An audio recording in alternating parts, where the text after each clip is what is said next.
Hello everybody and welcome to the channel Out of Ammo, Out of Time. I'm your host and commentator, Crabbyterra8, and I welcome you to part 14 of the Investigator Games. And here we are with the Carcosa investigator Sefina Rousseau, who is a rogue mystic and very interesting investigator indeed. Very much looking forward to seeing how Sefina goes in the Investigator Games. Last time with Lola was challenging both dramatically and cognitively to see how that went. I think things with Sefina will perhaps go a little bit more smoothly, but we'll see how she goes. Now, before we start with the gathering with Sefina, just a couple of things about what the Investigator Games are for those of you who are not familiar. It's like the Hunger Games, so we take each investigator and we take their official starter deck that Fantasy Flight Games publish and we put them through a scenario. In this case, we're putting every investigator through the gathering. We're going to see how they go, and at the end of the video, as you'll see, their performance is then ranked in a league table from best to worst, which is based on how many victory points they end up with, experience points, which is obviously partly based on the victory points that they get. And when we finish the entire set of scenarios in the starter series, Night of the Zealot, we'll see where they all end up. Got quite a long time to go before we get there, but I'm in no hurry, and it's always fascinating and interesting to see how these investigators go.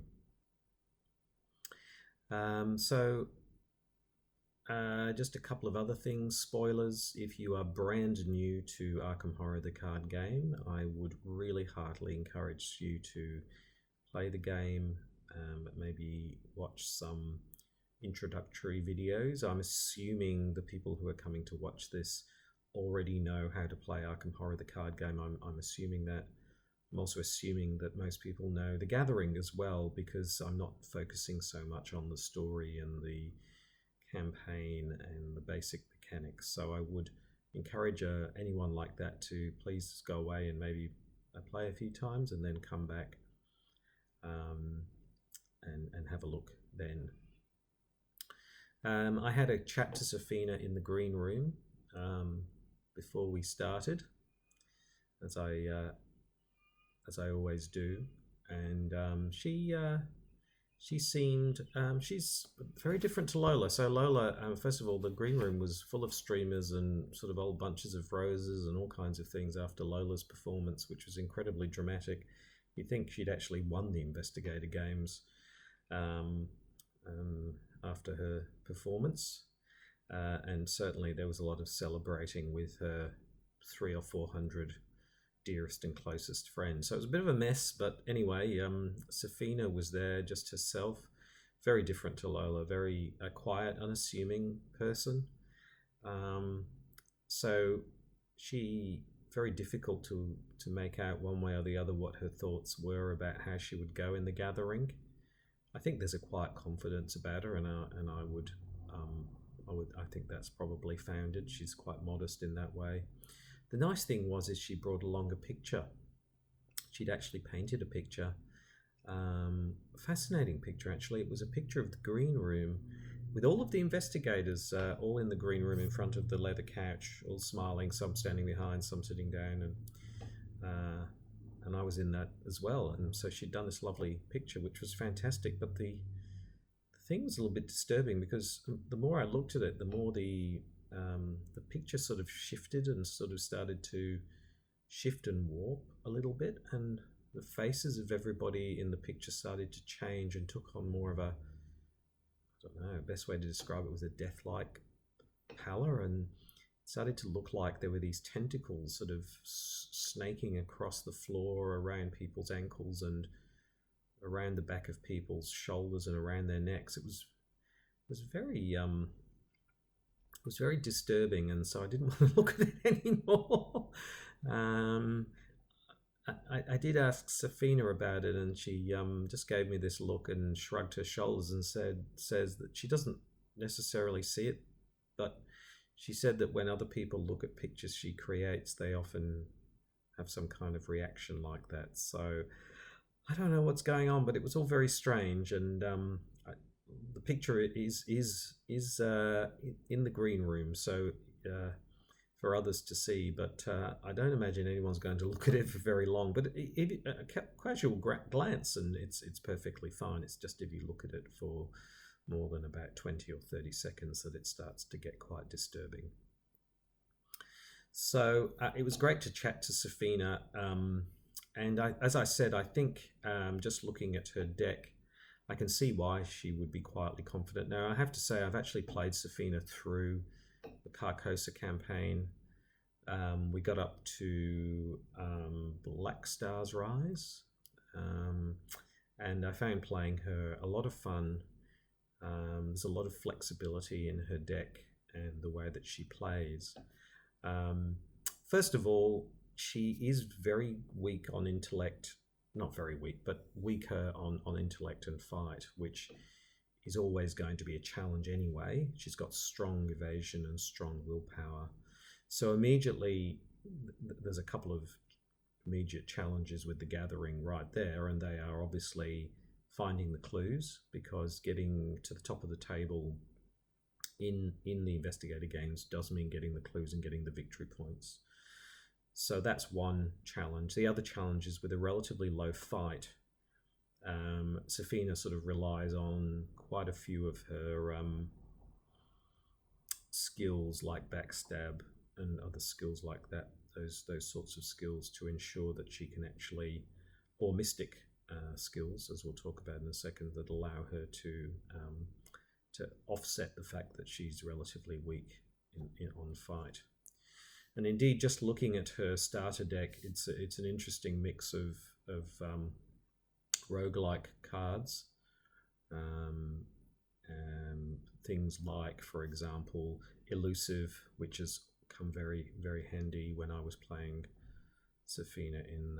was it Sefina? I'm never sure, but anyway, I'm going to call her Sefina in Carcosa. Leo De Luca, you want to get Leo De Luca in your opening hand, if at all possible, because that makes a massive difference. So we'll certainly be looking for that. Also, just things like backstab, which is in here somewhere. So yes, things like sneak attack and backstab, which is in here somewhere. Oh, there we are. Backstab are going to be really essential, particularly with the Ghoul Priest. The Switchblade and the Derringer are not the world's greatest weapons, but they are in there probably more for dealing with smaller creatures along the way, along with the knife. Not sure, perhaps with the Ghoul Priest, they are going to be helpful, but really the card, and there's only one of them in the deck. Obviously, if I was optimizing this deck, there would be two of them. The card we really need to keep for the Ghoul Priest is obviously Shriveling. If we can have the Holy Rosary down and we've got Shriveling in hand, then dispatching the Ghoul Priest shouldn't be too difficult under those circumstances.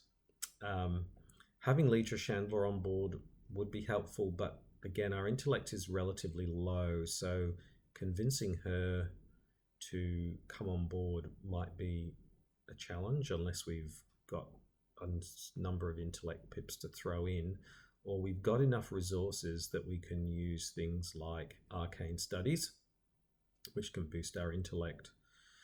And also there's hard knocks. These cards can be good, but the problem is that without something like Lone Wolf, so again, when I was playing this deck through Carcosa, I would have Lone Wolf down on the table, which meant I was generating significant amounts of resources playing solo. So, cards like Hard Knocks or Arcane Studies become much more viable under those circumstances because you've always got plenty of resources. It's less viable. I mean, I know we have emergency cash, but it just tends to be less viable because you've got to pay you've got to have them on the table, and then you've got to have the resources to then use them. So I guess if we can get them out early enough on the table and we can build up enough resources, then that should be fine. So we'll see how we go. The big thing, I suppose, with Sefina is her special ability, which I really, really like. It makes playing quite flexible, is that you actually draw 13 cards in your opening draw. You then choose up to 5 events to set aside, essentially. So in the deck that I've created myself, there's plenty of events in there so that you always have 5 to choose from. I'm hoping in this standard deck that's the case. We'll just have to see, and then you keep 8, so hopefully you don't have to discard any, and then you can draw on those event cards as you need them. The trick there is to be using the Painted World, which allows you to essentially play an exact copy of one of your cards. So that can be super, super helpful, because if you can put something like Backstab in your event deck, you can essentially end up with sort of, you know, three backstabs altogether, because you can use these 2 cards, the Painted World, as backstabs as well. So you really want events in your hand set aside that you want to use multiple times, because that can make a really big difference. Same with, Shriveling, for example, is an asset, so you can't do that with Shriveling, but you can do it with things like Backstab. Sorry, 3. So you could essentially, if you had Backstab in your event pile, in theory, you could play Backstab 4 times. In theory, yes, but there is a downside to that, which is the weakness, which is that you have to remove an event, and then if you have 5 or more cards, you then have to shuffle this back in, so you can get into a situation where you're either taking damage or horror or losing cards as well. So it's a recurring weakness in that way. Our Drawing the Sign is actually kind of a negative synergy. What's that? A dyssynergy? I can't remember the word now. There is a word which is, and this was just a random draw. We got Drawing the Sign, which means that your maximum hand side is reduced by 5. So that sometimes is no big deal, and sometimes it can be really annoying. So I'm not sure. We'll just have to hope we don't draw that along the way. So strong deck, strong system of drawing cards, and you start with a lot of your deck already on the table, which means the chances of drawing Leo DeLuca, if you're drawing out 13 cards, you don't get to mulligan though. That's the only problem. Is good. It's just going to be managing relatively low strength and relatively low intellect for fight and clue getting. That's going to be the thing that's going to be the challenge in this particular deck. But hopefully things should go well for Sefina. I'm really looking forward to seeing how she goes in the Gathering. The Gathering can be quite challenging for some investigators, as we no doubt saw last time with Lola, but it can equally be quite rewarding for some investigators as well as they go through. So I think that's all. I spoke to Lita Chandler and the Ghoul Priest about Sefina. So the Ghoul Priest, I think, is feeling fairly confident that he's going to bring the pain. Lita is not feeling confident that she will see Sefina. She thinks Sefina's a funny character. She doesn't really like her very much, so she's usually not somebody who Sefina isn't usually someone who seeks Lita out, and vice versa. So they're not well known to each other.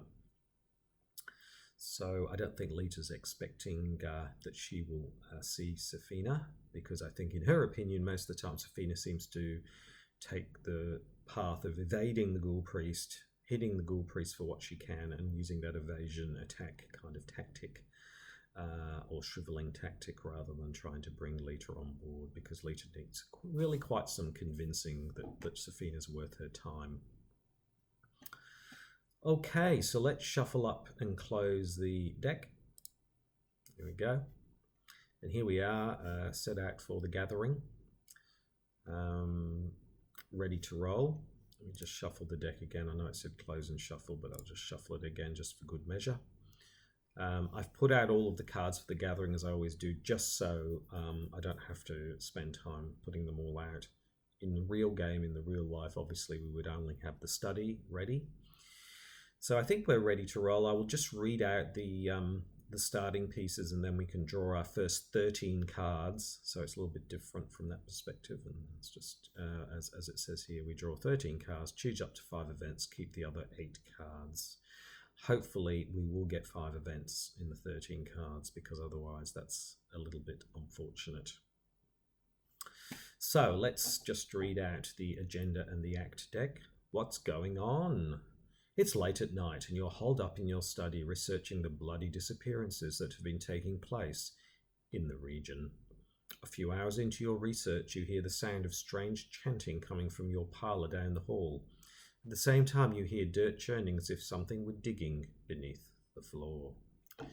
And the act deck, trapped.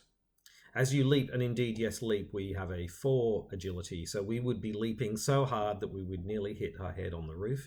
As we massively leap to investigate, the door to your study vanishes before your eyes, leaving behind only solid wall. You're trapped inside your study/art studio, I think would be appropriate, until you can find another way out. So there we are trapped in the study. Here we are, Sefina steps up to the plate in the study. The crowd goes wild for the investigator games.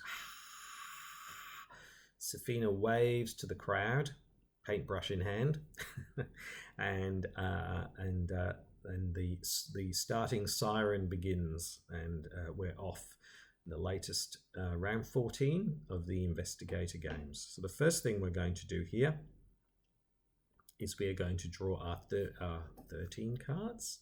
Yes, we're going to draw, it seems like a lot of cards, but we're going to draw our 13 cards. I think rather than keeping them down here, I'm going to put them on the table because there's so many of them. So there's 1, Hard Knocks, 2, Sleight of Hand, 3, Manual Dexterity, 4, Fearless, 5, Drawing Sign. Now, you, as far as I know, you would take that out because that's a weakness. So you 1, 2, 3, 4, 5, 6. 1, 2, 3, 4, 5, 6. Next card is Shriveling. Excellent. That's really good. So we've got 1, 2, 3, 4, 5, 6, 7. Halfway so far, and only one event. Oh my goodness, we're only on 1 event after half.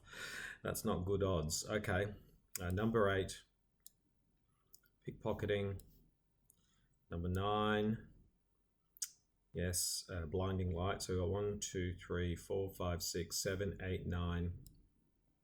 So we've only got a few more to go, and no Leo DeLuca yet.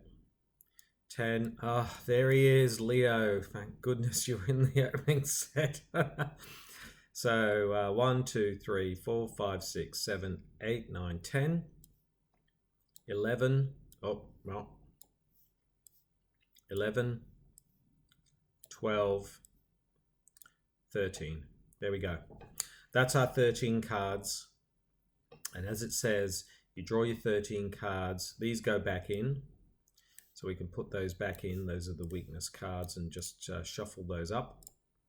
So here we go. So we've got 2, 4, 6, 7, 8, 9, 10, 11. We've got our 13 cards. We can choose up to 5 events and place them underneath this card. Well, first of all, I don't think where's 1 event? That's the sleight of hand. 2 events, another sleight of hand. Elusive, so that's 3 events. And blinding light, 4 events. Is that the only events? Have we got any other events?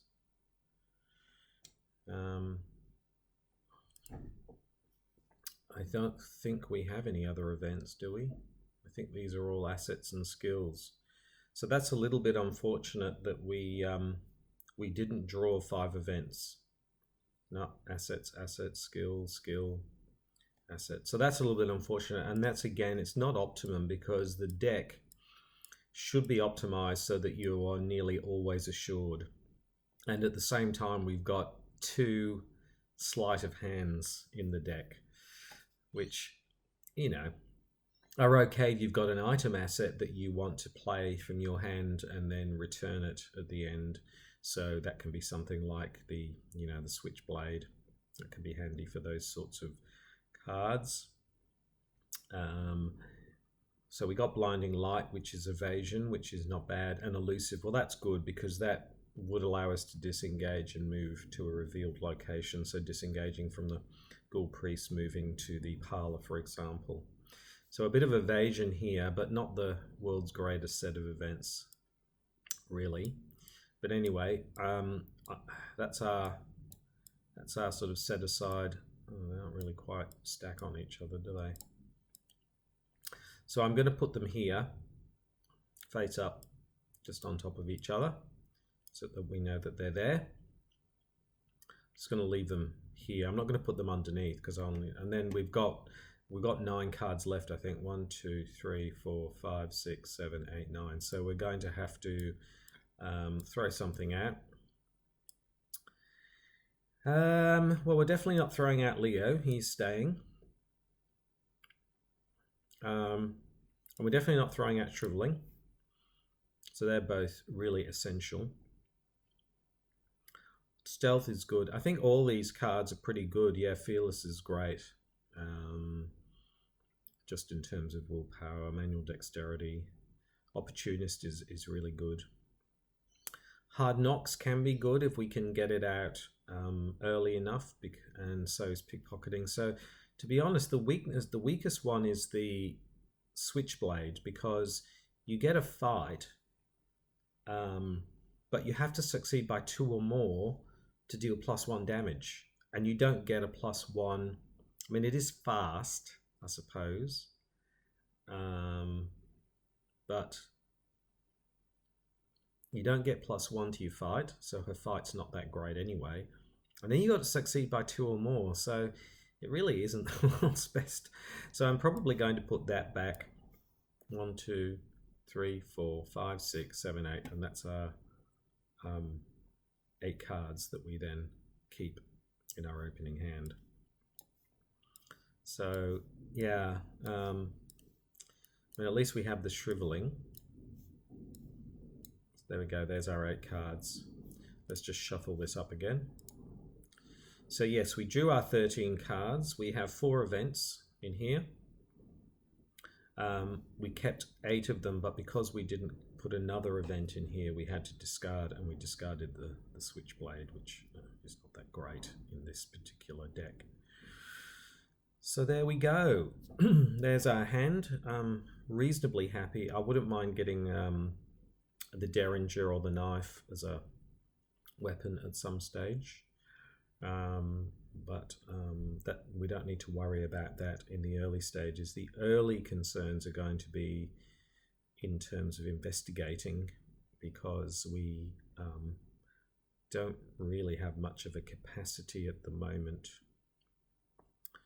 to do that particularly effectively. So we are going to need the flashlight for the cellar, and for things like perception to really help us through. So that's going to be a little bit of a challenge in that way. But anyway, we will see how we go.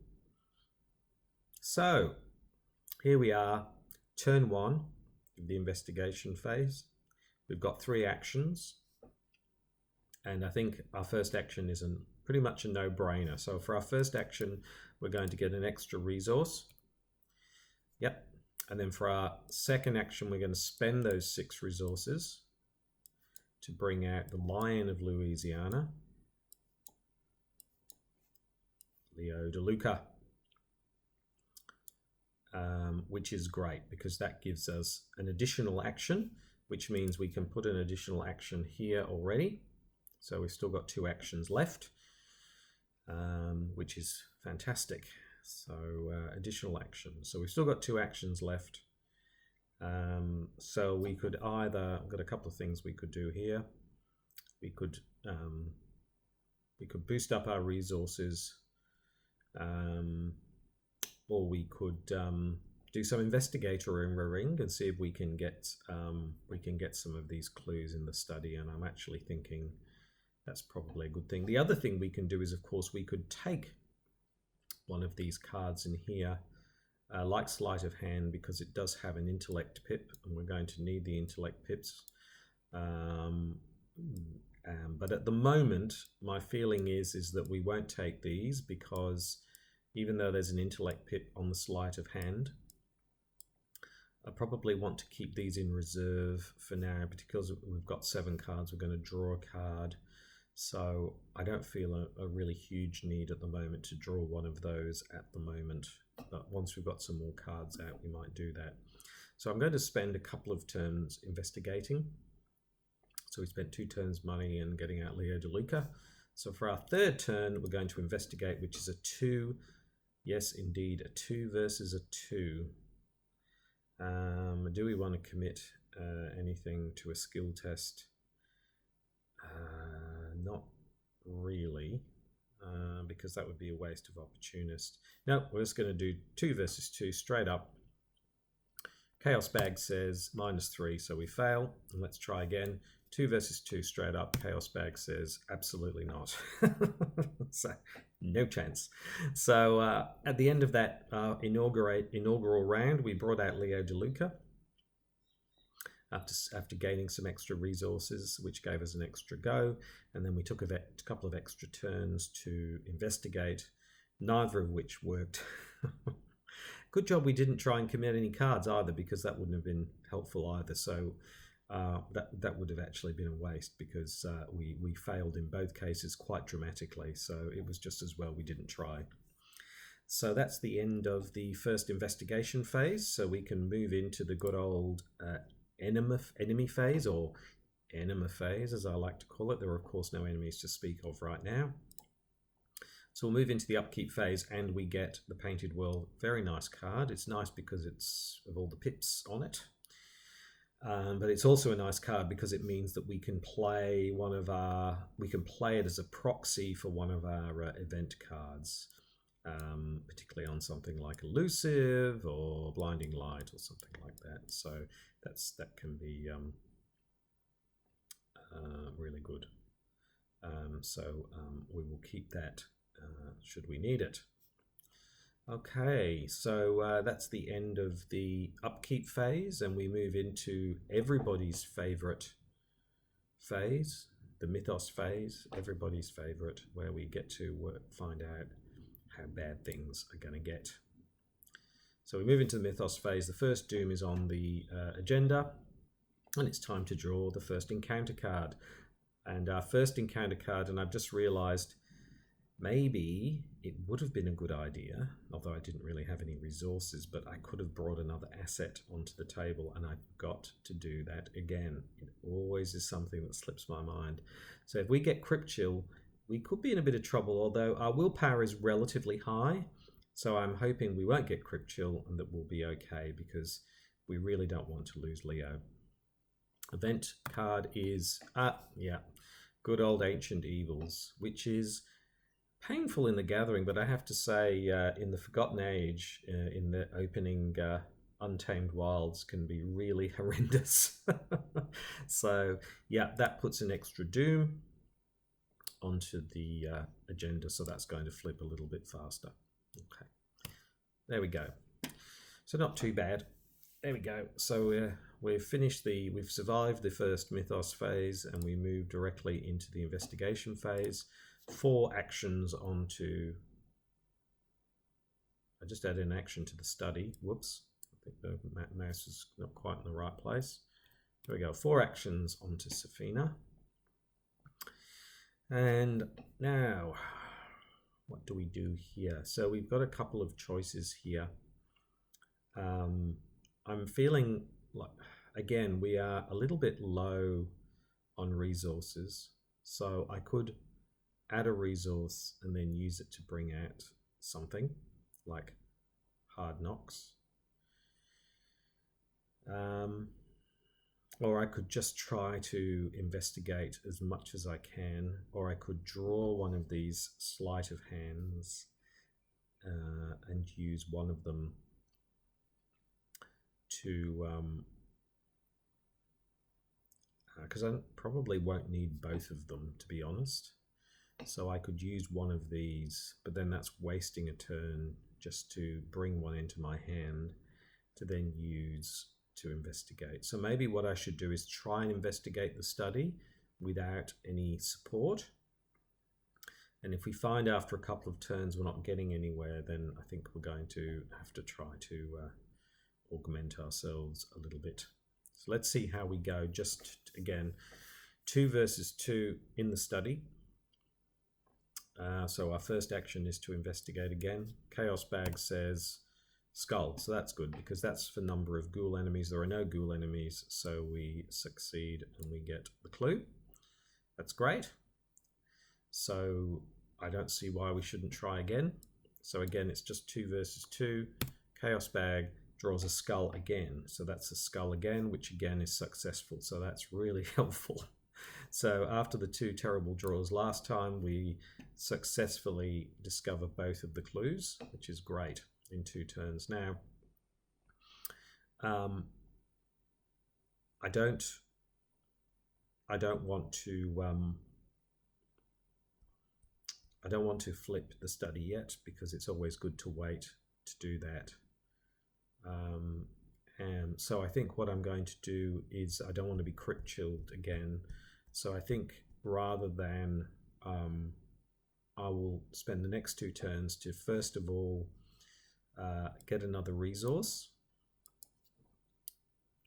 2 resources, and then I'm going to put something out that if I have to lose it for crit chill, it's not the end of the world. And that's probably definitely not shriveling. Pickpocketing, hard knocks,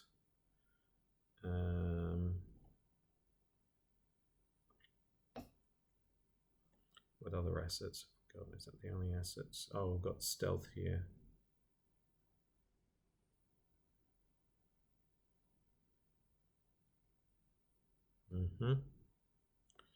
Yes, so we can either bring out stealth, which is quite a nice card, or we can bring out pickpocketing, which they both kind of work together. So it might be nice to start putting these down on the table. Chosen enemy, -2 if you successfully disengage with it, but don't exhaust it.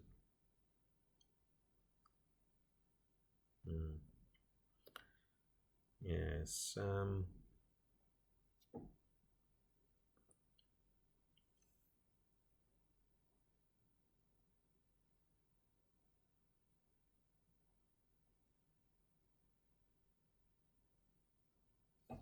I think I'm going to bring out pickpocketing because it's probably the one I can probably afford to lose if I need to lose something. So there we go, we bring out pickpocketing. We're not using up any other slots, so that's fine. It now means that if we do evade an enemy, then we can always draw a card, which is incredibly handy. But also if we lose it, we lose it. It's not the end of the world. So that's the final turn. So in that turn, we successfully investigated the study and we got both our clues.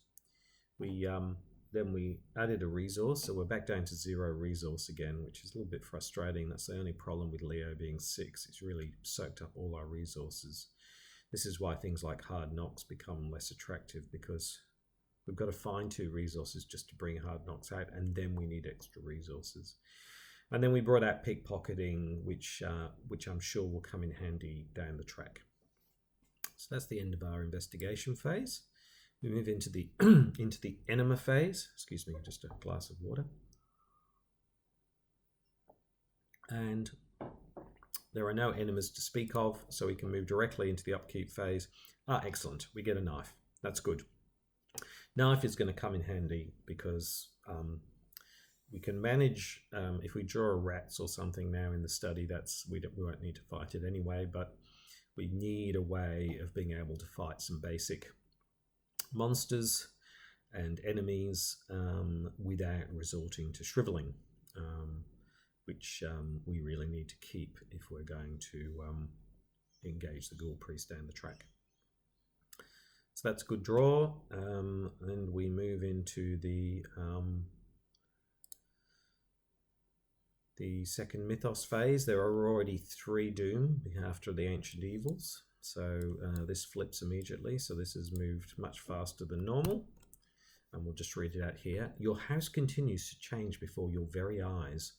The walls have decayed and the ground in many rooms has turned to dirt. It's almost as if you've been transported somewhere else entirely, although every now and again you recognize elements of your former home. That's where that paintbrush went. Oh, my favorite easel. Those sorts of things.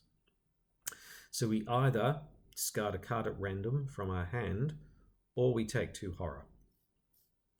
Well, I'm assuming when it says the lead investigator takes 2 horror, it's not direct horror, so we can do whatever we want with the horror. So I'm thinking between myself and Leo, we've got lots of we're fine in terms of horror. I've never thought about this. I'm assuming you can, but I'm just going to take the 2 horror anyway, rather than Leo, just to be doubly sure. I'm just not. I'll have to double check. I'm not sure, but anyway, we'll take the 2 horror for now. We've got plenty of horror, so that's the one thing we're strong on compared to damage. So we'll take the 2 horror. I don't want to lose any of these cards. And so there we go. We're into Rise of the Ghouls. The floor beneath you is giving way, and you see a vast network of tunnels twisting into the darkness below. Shapes and silhouettes of strange creatures move swiftly through the tunnels, trying to find a way up. You probably don't want to be here when they do. Indeed. So there we are. That's moved forward. We've now got 7 turns before it flips again. And we'll see what the encounter deck has to say. And the encounter deck has Rotting Remains. There we go. Rotting Remains is what we have. Yes, so this isn't too bad for Sefina. We have a 4 willpower against a 3 willpower. And in fact, we can make it a 5. I can commit Fearless. And if we're successful, we heal a horror. So we might as well do that. So it's now a 5 versus a 3. So we're looking at a -2 or better. Chaos Bag says, oh geez, second auto fail. Oh geez. Oh god. Oh well. Okay, so so that's 3 horror because we're now at 0. So we take 3 horror. So we'll put a horror onto Leo, and we will take another 2. Wow. Okay. So I thought we had bags of horror to burn. We're actually down to 5 horror, and we haven't even gone up to the attic yet. I don't know if there's another Fearless in the deck. I don't think there is. So that was a very, very unfortunate roll. But anyway, that's the way it goes in the investigator games. So unfortunately, we ended up taking 3 horror. But luckily, Leo took 1 of them for us. Okay, let's see how we go. This is move into our next investigation phase, and it's time to relieve the cozy confines of the study and move out to the big wide hallway. So we will spend the 2 clues and flip this. So you notice the edges of your newly purchased rug are tattered and mud-stained. Finding this odd, you shift the furniture aside and pull back the rug. To your surprise, you see a door leading out of your study. You slowly turn the knob and the door swings open, revealing your hallway below. As your agility is so high, you expertly leap through the doorway, landing lightly on your feet on the soft dirt after a double somersault with pike. The door to the study slams shut above you. The smell of burning wood fills the narrow hall, intermingled with the scent of rot and decay. So here we go. We put into play the set aside hallway, cellar, attic, and parlor. Tick done. Discard each enemy from the study. There are no enemies in the study. Place the investigator in the hallway and remove the study. So we go whee into the hallway. Flip the hallway. Doing. Study goes. Bye bye study. Boing. Gone. Okay. So we are now into the barrier. A glowing barrier blocks the path to your parlour. As you move toward it, intense heat forces you to back away. Picking up a handful of dirt, you toss it at the barrier and watch in horror as dirt incinerates. Perhaps there's something in the cellar, or indeed perhaps there is something in the attic that can help. When the round ends, investigators in the hallway may as a group spend the requisite number of clues to bring on the Ghoul Priest. Dun, dun, dun, dun. Okay, 2 auto fails in 3 turns. Okay, so that's the let's put 4 actions onto Sefina. There we are, 4 actions. Yes, so what do we do? Well, I think the first thing we do is I think we spend our resource and bring out the knife. I think that's a good idea into the hand slot. So we've now, in fact, I might move the because pickpocketing can exhaust. So I'll move this across to here. I'll keep this one here. So we have the knife at the ready. That's our first action. Next action is to head up to the attic. La-di-da-di-da, up to the attic. That's our second action. Flip the attic. The attic. Oh my goodness. Rotting remains and carcasses everywhere. So we put 2 clues on the attic. And we take a horror. Yikes. Wow. Already on 5 horror. It seems like only yesterday I was like, oh, we've got bags of horror. We've got horror to burn. And here we are in turn 3 and we've literally only got 4 horror left. So we really can't afford to lose. And our fearless has been used as well. So hopefully we don't get any more rotting remains. Because literally rotting remains could nearly be the end of us. And we don't want to lose Leo under any circumstances. So we are here in the attic. We have the knife out. So we've got 2 turns left. So we can either investigate or we could bring out some of these other cards that we have, which I don't feel like we perhaps need any of them at the moment. I don't feel that way.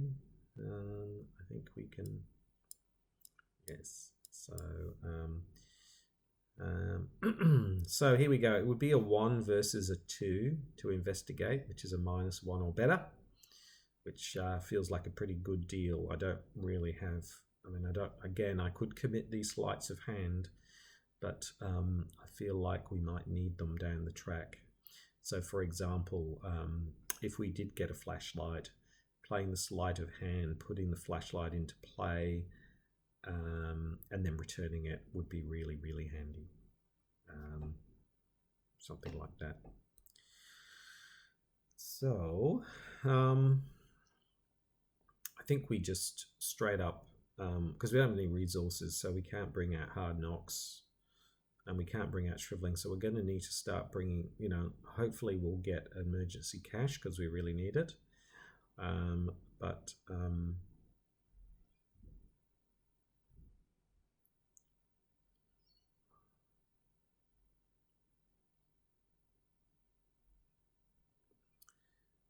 We really, really need it. So we need to start building up our resources so that we can actually do that. So let's just spend 2 turns. Let's just spend 2 turns investigating the old attic. So first turn, 2 versus 1, -1 or better. Chaos Bag says, don't get this one very often, tablet -2. So it's a fail. I think 1 versus 2, yeah, it's -1 or better. Okay, she's really getting some terrible draws in the Chaos Bag. Final try, Chaos Bag says -4. Oh my goodness, we've had auto fails, we've had -3s, we've had -4s, we've had tablets. We really have had quite a nasty run with the Chaos Bag this time. Oh my goodness. So anyway, so in that turn, we managed to get to the attic, and that's about it. So poor old Sefina is really finding this one tough. Yes, anyway, we will try again next time. That will be our plan for the next time. At least we've got a knife ready, so if we get something like rats or a ghoul minion, at least we'll be able to do something. So with the enemy phase, there are no enemies to speak of, so we move into the upkeep phase, and we get the old Arcane Initiate.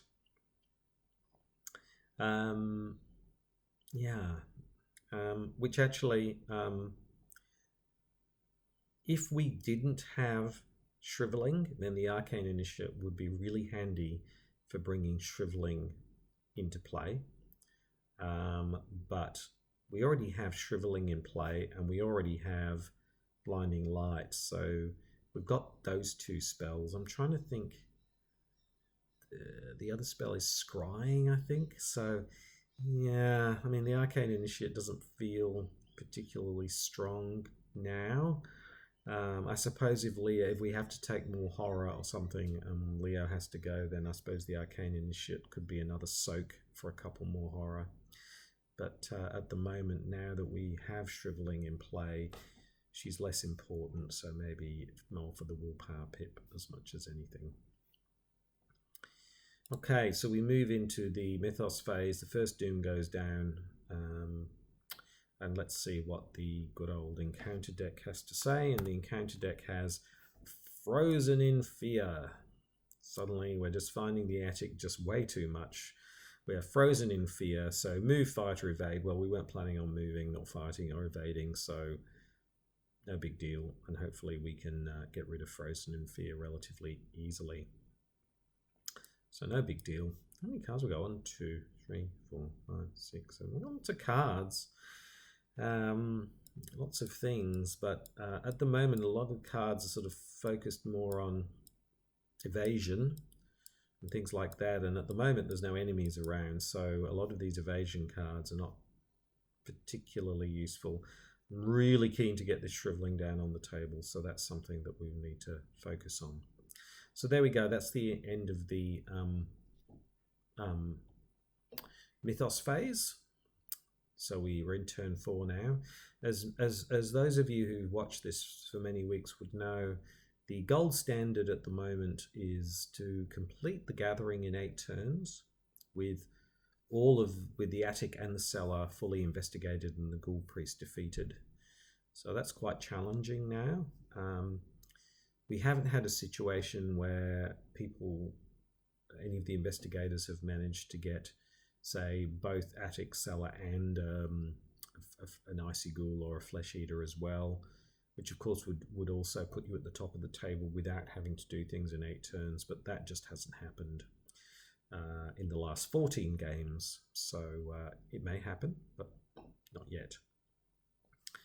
So there we go. So that's the end of the Mythos phase, so we'll move into the investigation phase and put 4 actions on Sefina. And what do we do here? Well, we've only got 1 resource, so what I'm going to do is I think I'm going to just try and get the 2 clues, and if we have any additional turns is to get some more resources, because being resource poor is really, really impacting our ability to play some of our cards. So we can't get stealth onto the table, or we can't get hard knocks, or indeed we need to get Shriveling onto the table. So let's see how we go with our investigator ring. Again, I don't want to use these cards for that yet, because I might need them down the track. Because sleight of hand, yes, I suppose you can put an item into play from your hand, and then that, as it's still in play, return it to your hand. So that could work quite nicely with Shriveling as well. But at the moment, is it better to use it for that, or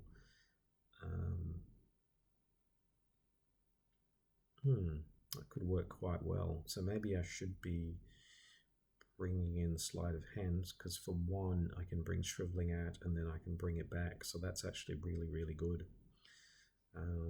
That's a really handy way of using that. Oh no, that's an item asset. What am I talking about? I thought it was too good to be true. I'm thinking, I've never used that before. It's an item asset, not an asset. It's an item asset, and I don't think we have any item assets at the moment. We don't. So That's not. I was thinking, wow, why haven't I used that tactic before?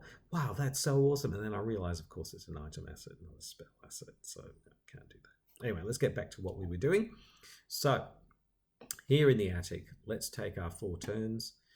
First, we're going to investigate, and again, it's a -1 or better. It's a 1 versus a 2. Chaos Bag says 0, successful. There we go. So we'll do that again. 1 versus 2. Chaos Bag says yes, successful. Fantastic. So we got both of the clues, which means that again, put doom on there instead of damage. Put the damage on there. So there you go. Crowd goes wild. First victory point. Sefina waves to the crowd. So I think rather than trying to move and wasting time, we will then, for our third go, we will add another asset resource to our hand, and then I'm going to add another resource so that we've got plenty of resources. So we've now got, so we're now up to 3 resources, which means after the upkeep we'll have 4 resources, which means when we come around again, we can bring out Shriveling and still have something in our hand for the future. So, yes, because resources were causing us a bit of a problem. And it's the end of our turn, so we can test 3 to see if we can discard this Frozen in Fear. So that would be a 3 versus a 4. Do we throw in the Arcane Initiate? I really don't want Frozen in Fear, so I'm going to do that. So it's a 3 versus a 5. So -2 or better. Chaos Bag says Skull, so successful. We didn't actually need to use the Arcane Initiate after all that, but with the way the Chaos Bag's been treating us, who knows. So there we go, we got rid of Frozen in Fear, yay! Okay, and that's the end of our turn. So that turn was reasonably successful. We got 2 clues, we got a couple of resources, and we got rid of Frozen in Fear. So we're ready almost to move into the cellar, but without help, the cellar is going to be very, very, very, very, very, very, very, very, very, very, very, very difficult. So we do need a flashlight, really. And I think we need flashlight, and then we can use the sleight of hand with the flashlight, which sounds like a very strange thing to do, but I think something like a sleight of handing the flashlight would be probably a good idea. So anyway, that's something to focus on for next time, because that's the end of our investigation phase. We move into the enemy phase. There are no enemies to speak of, so we move into the upkeep phase and we get scrying. So there's a asset we can bring onto the table. So I suppose if we bring out scrying, we can use scrying to look at our deck and try to find what we're looking for, or the encounter deck, so we can use it to look at the encounter deck as well. Use it for either of those things. So it might be worthwhile bringing out scrying to think about it, because at the moment I think it's going to be almost impossible to investigate the cellar unless we find what we need. There we go. Okay. Right, so we move into the mythos phase, and that's the second doom on the mythos phase, and let's see what the encounter deck has for us. No enemies so far. We've had Rotting Remains and Ancient Evils and Frozen in Fear, but no enemies, so I'm sure they're about to come on. Get Rotting Remains again. Dear. Okay. Now, we are already at 5 horror. We can't afford to fail at Rotting Remains. So it's a 3. We are a 4. So what I'm going to do is, I don't want to use this card, but I'm going to for the double pips. In fact, I'm going to bring this out as well. Commit to a skill test. If you succeed by 3 or more, return opportunist. So what we are now is a 4, 5, 6, 7 willpower. We're a 7 versus a 3. A 7 versus a 3, and if we succeed by 3 or more, opportunist goes back in. So a 7 versus a 3. Chaos Bag says +1. Well, so first of all, that was way over. So we kind of wasted our painted world, I suppose. The good news is we did succeed by 3 or more. So we get to keep opportunist, and that goes back to our hand, which is rather nice. So we succeeded with rotting remains, so that's fantastic. Okay, so we survived that, and we move into the hello, where is it? Move into the investigation phase, and we put 4 actions onto Sefina, and here we are in the attic now. I don't want to move out of the attic yet, and the reason for this is that if for some reason, and it could happen, especially if we used scrying, I suppose, if the flesh heater turned up and we did want to try to do something, it would be very difficult to go back to the attic and take more horror. So I think we stay in the attic for now and do a couple of things. So for our first action, we'll spend 3, and we will bring out the just going to move this over here. So we will bring out the shriveling. So all our slots are fine. We haven't used up double slots. Shriveling with 4 charges. And we really need to keep those for the Ghoul Priest, but yes, so only in emergency. So that's the first thing. That leaves us with 1 resource left. And I think I'm going to use that resource to bring out scrying. So that's both of our arcane slots used up. Now we can't bring out any more arcane things. This has 3 charges on it anyway, so it's got 3 charges. That was our second action. So we've used 2 actions. We now have no resources, but we can now use scrying to see what we can do. So we'll exhaust scrying, and we'll have a look at our hand, because I would really like to draw a flashlight. So let's exhaust scrying. So we'll use one of the actions. We'll exhaust scrying. That's another action. That was our third action. Spend a charge, look at the top 3 cards of any investigator's deck or the encounter deck, return them on the top of the deck in any order. So let's have a look. 1, 2, 3. Okay, so there's no, and then I think you shuffle the deck after that. Oh, no, of course you don't shuffle the deck. You return them to the top in any order.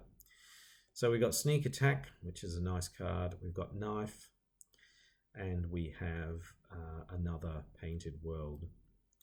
They're all good cards, I suppose. And we don't need, so I'll probably put the Knife third, Sneak Attack second, and Painted World next. Yes. So we have 1 action left where we can do something. So we could draw a card and get the Painted World. We could bring one of these cards into our hand. I just don't feel particularly... You see, because we've got a Painted World coming up, that means we can use it for one of these. So either we could draw a resource, which means, or we could bring Sleight of Hand. I might do that because we don't need 2 sleights of hand. So I'm going to bring Sleight of Hand from here into my hand. So that's the final action. Okay, there we go. All done. That's the end of our turn. So in this turn, we got both of the clues. No, we didn't get both of the clues. We already had the clues. So this turn was a bit of a setup turn. We spent 3 of our resources bringing out scrying. We then brought out, it's not scrying, sorry, shriveling. Then we brought out scrying. Then we used scrying to have a look at our deck. No flashlight there, I'm afraid. Which is, which is going to make the cellar really difficult. So we'll have to keep using scrying to try and see if we can find what we need. And then finally, we brought Sleight of Hand into our hand from this event deck, which is one of our special abilities. Okie dokie, so that's the end of our turn. So we move into the enemy phase. There are no enemies. It's been a very enemy-free game, actually, so far. We move into the upkeep phase. Surprise, surprise, nobody. We get the Painted World, which we can use for an exact copy, or we can use it for the very excellent pips if we need to. So that's the end of the upkeep phase. We move into the mythos phase. There are now 3 Doom on here, getting to nearly halfway. So let's see what the encounter deck has for us. And the encounter deck has for us, well, what do you know? This has got to be a world's first. Oh my goodness. Here we are with the Flesh Eater. Wow. Oh my goodness. Wow. Okay. Well, we've got the Flesh Eater, so this gives us an opportunity. So this is a victory point, worth a victory point. So if we can dispatch the Flesh Eater, spawns in the attic, this could actually give us an extra victory point. That still doesn't help us in the cellar. We're definitely going to need the flashlight, but if we can dispatch the Flesh Eater and we can get down to the cellar and get the clues there, drawn to the flame, something like that, then we could be in a very nice place. So, my goodness, here we go. Oh, I wish I had Hard Knocks on the table. What we can be, even if I bring Hard Knocks onto the table, I can't use the bloody thing because I don't have any resources. This is the problem with cards like Hard Knocks.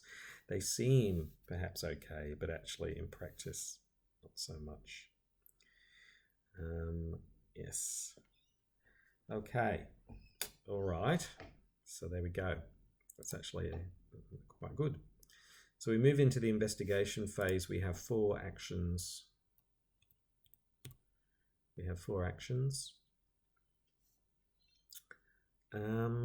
So we have a few choices here of things that we can do. We could Blinding Light to evade.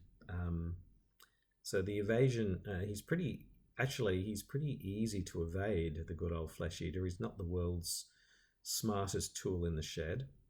So we could use Blinding Light to evade, which would deal a damage and bring him down from 4 to 3. So we could do that. And then we've got 3 more turns to then do some other things, like we could then draw Sneak Attack. So we could do that. Or we can evade using Manual Dexterity, which is likely to succeed, which means we draw a card, which is very efficient, and we will get Sneak Attack. And then we can then attack with the knife, or we could even throw the knife, and we could do some damage that way. So we have a couple of options here. Yes, I just wish we had more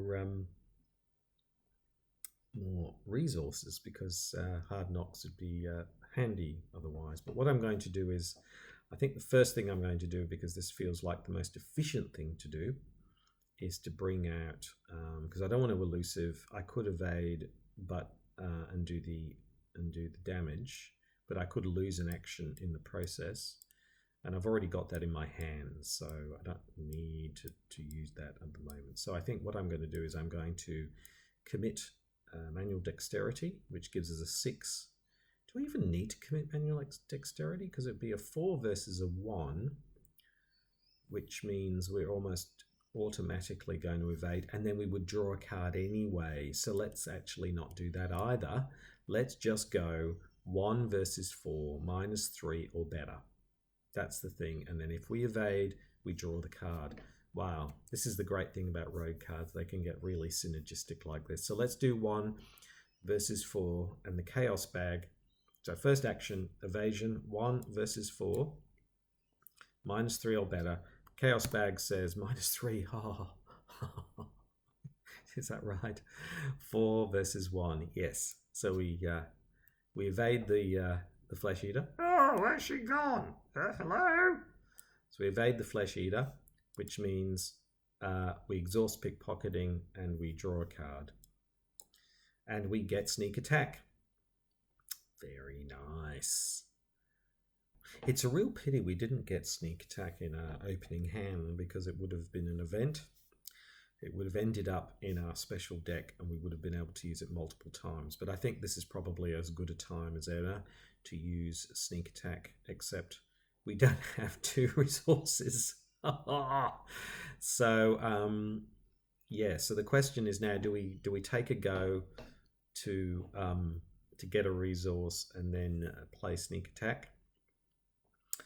Do we, and then, yeah, I'm thinking that's probably because we can dispatch, then we can then throw the knife, because we're going to get another knife, we know that. So then, you know, we've done the deed, and we haven't had to use our scrying in the scrying. I keep saying that. We haven't used our shriveling in the process. So for my second action, I'm going to get a resource. Doink. And then I'm immediately, then for my third action, I'm going to spend those resources and I'm going to play sneak attack. Deal 2 damage to an exhausted enemy at your location. Ow! So he gets 2 damage, 1, 2. And then for my final action, now he's a 4 and I'm a 2 fight. So if I throw the knife, I better just think about this. If I throw the knife, that's going to give me +2, so that will give me a 4 versus a 4, and then I can throw in a couple of other cards. So I think I'm going to do that. So we'll throw in the knife, because we've got another knife, so it's not like we haven't got something else. So this is our final action. We throw the knife. I'm going to put this in because I'm just not going to have the resources to use it. So that's another, and I'm going to put in opportunist as well.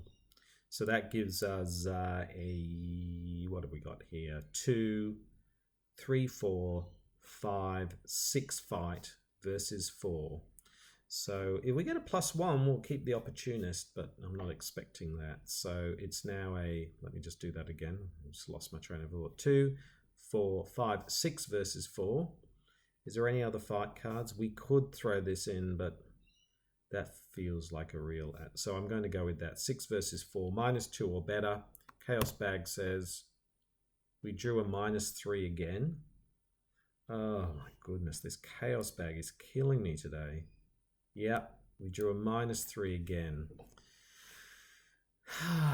Boy. 2, 3, 4, 6 versus 4, so we failed. Never mind, it was worth a try.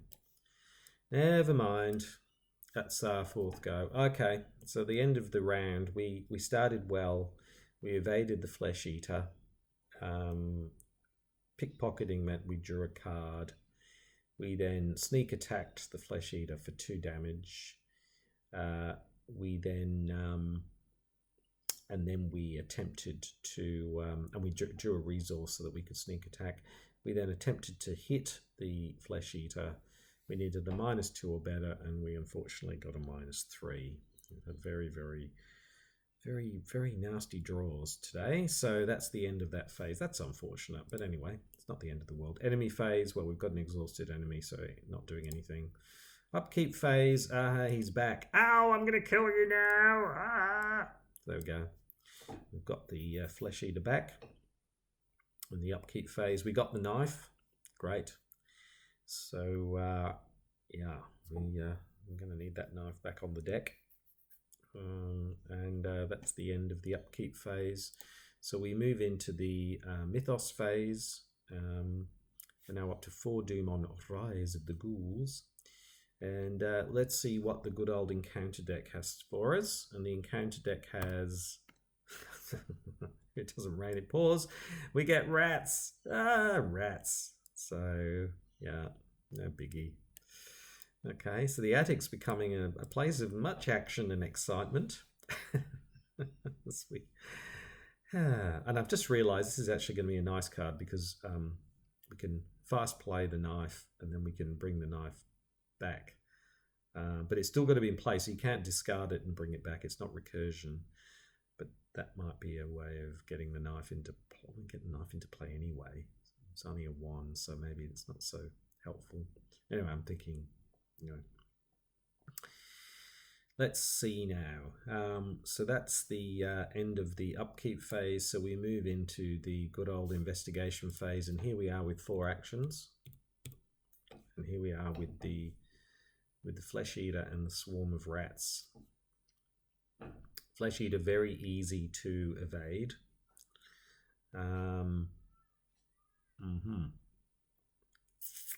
Rats, relatively easy to kill.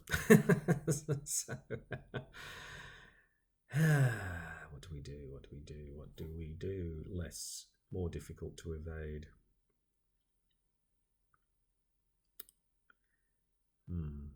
Well, we could use one of the charges on the shriveling, which would be a 4 versus a 4, and then we could throw in some things to make that more.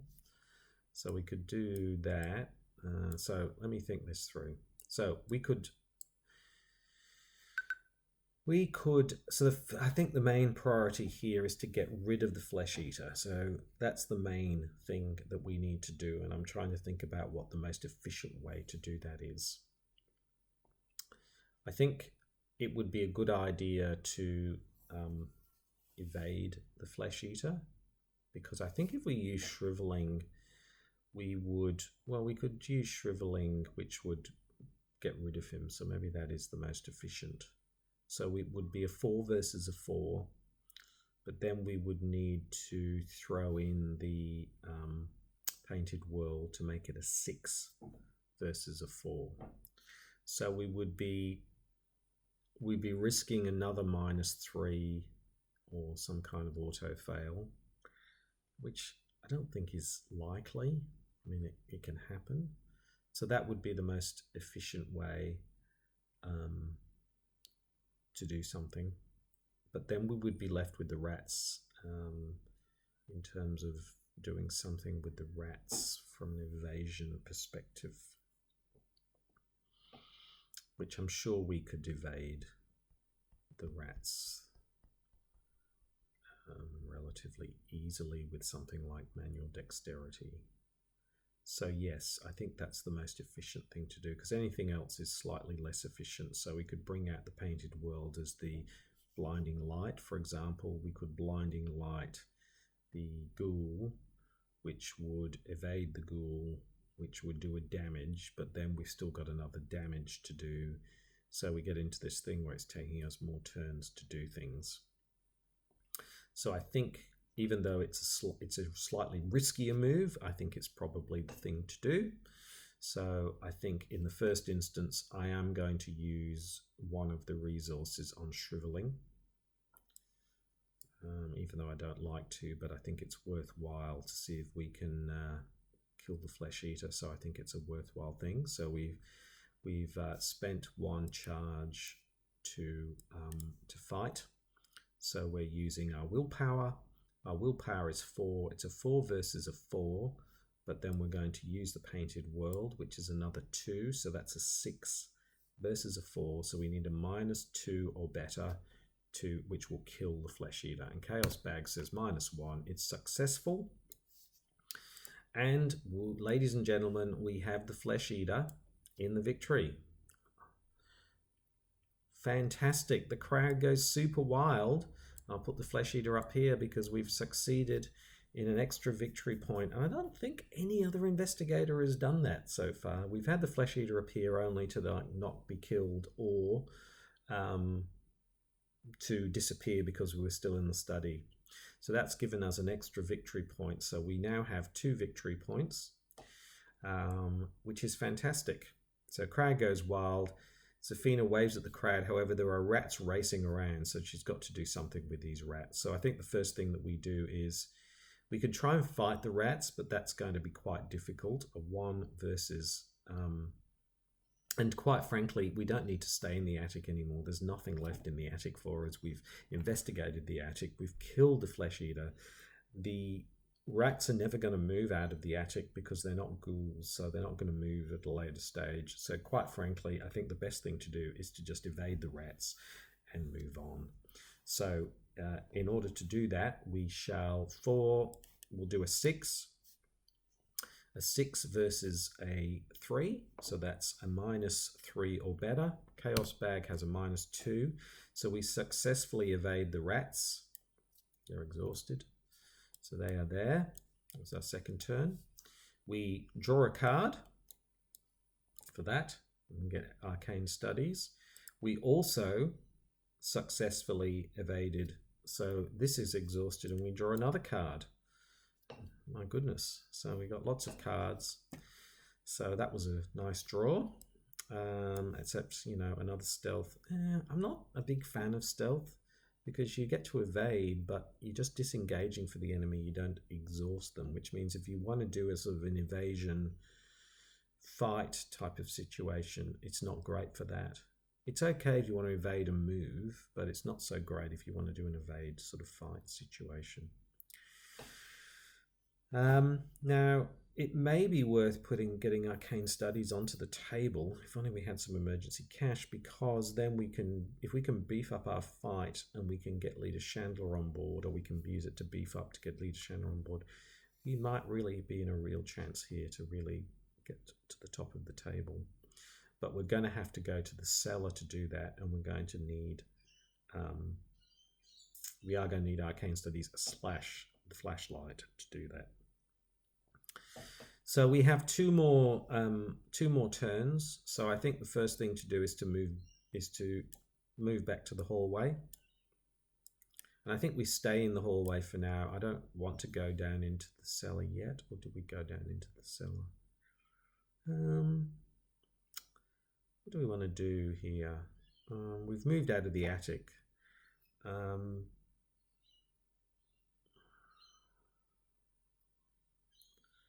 Or do we just move down into the cellar?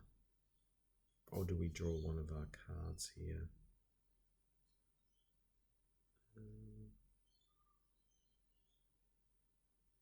Or do we take a resource? Oh, do we bring out the knife? Indeed. Yes, I think, or do we scry? It's like, oh, so many options. I feel that without the knife,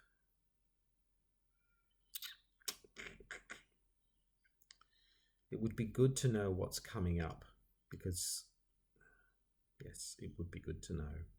Do we need the knife straight away? If we need to evade something, we can probably evade it. So I'm probably going to, yes, I'm going to use the scrying. We're going to exhaust the scrying. This is our final turn, and we're going to look at our top 3 cards and return them in any order. So the 3 cards are Daring Maneuver, which is another rogue card where you get, you know, when you would succeed at a skill test, +2 value. Drawn to the Flame. There we go. That's the card we need to get our 2 clues in the cellar. Brilliant. Third card, Guts. Yes, great card, because if we're going to use Shriveling on the Ghoul Priest, we need Guts. Brilliant. So,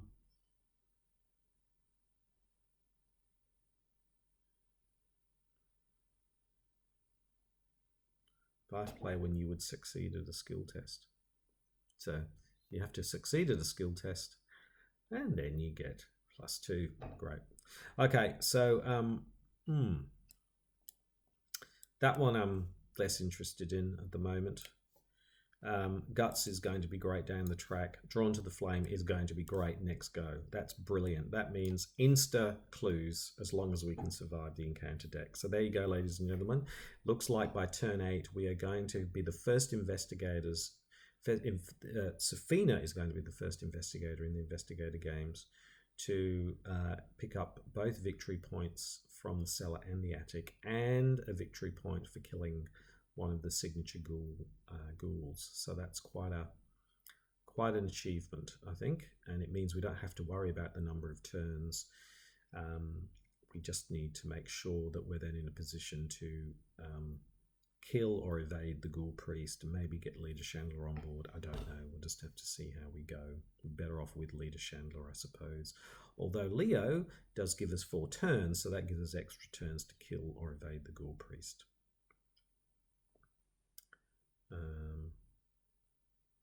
Yeah, and maybe with the Ghoul Priest.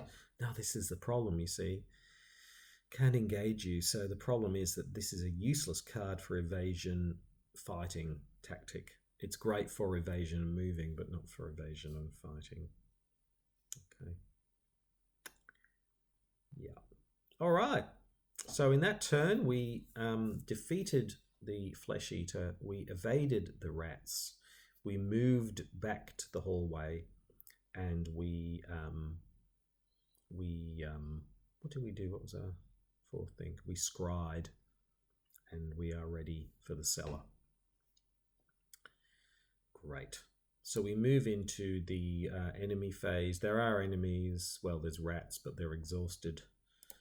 So we move into the upkeep phase, and there we have, surprise, surprise, drawn to the flame.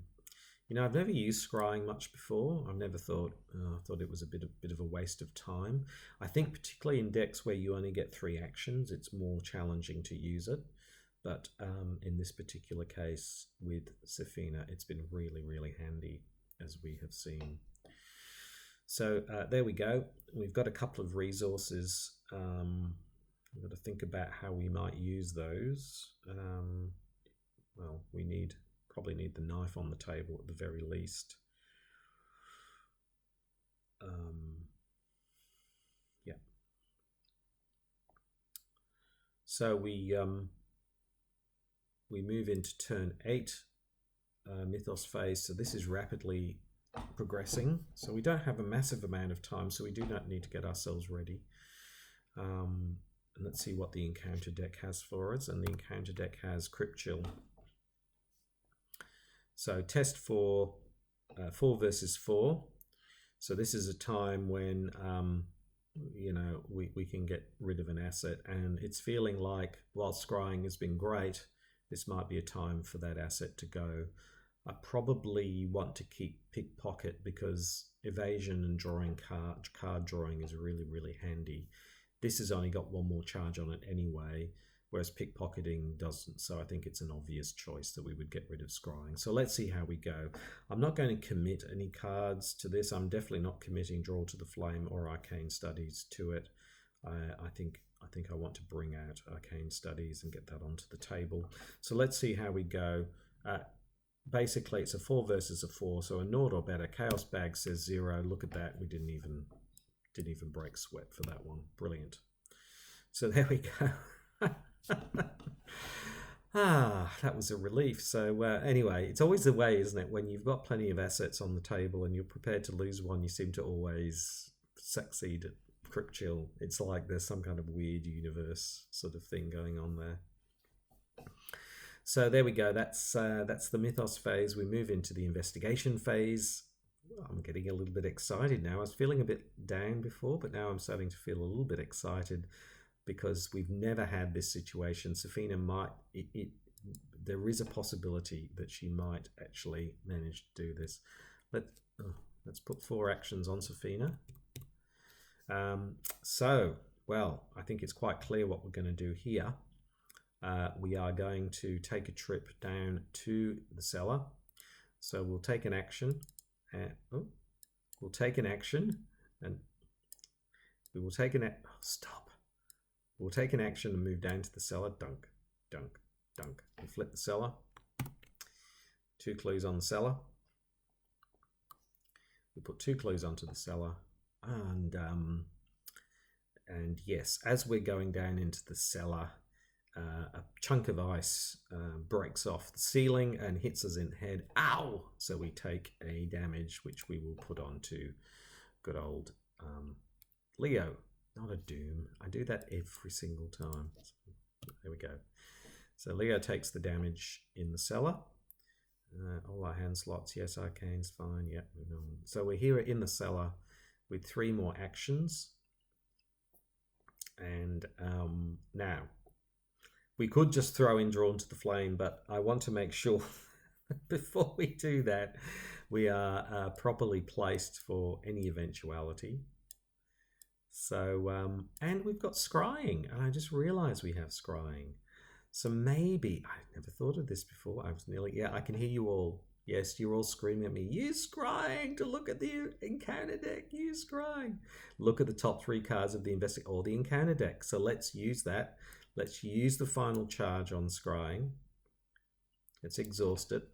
Let's exhaust scrying, and let's look at the top 3 cards of the encounter deck. Never done this before. So we'll look at the top 3 cards of the encounter deck, and they are another Crypt Chill, which, you know what, doesn't matter now because scrying's dead. A Dissonant Voices still lives. And the good old Grasping Hands. So there we go. So yes, so no creatures in the next 3. Return them to the top of the deck, so we know what we're going to get in the next 3. I'm thinking Crypt Chill is the obvious thing, because if we lose scrying now, it just doesn't matter. Dissonant Voices does not let us play assets or events. So that that's probably one we want to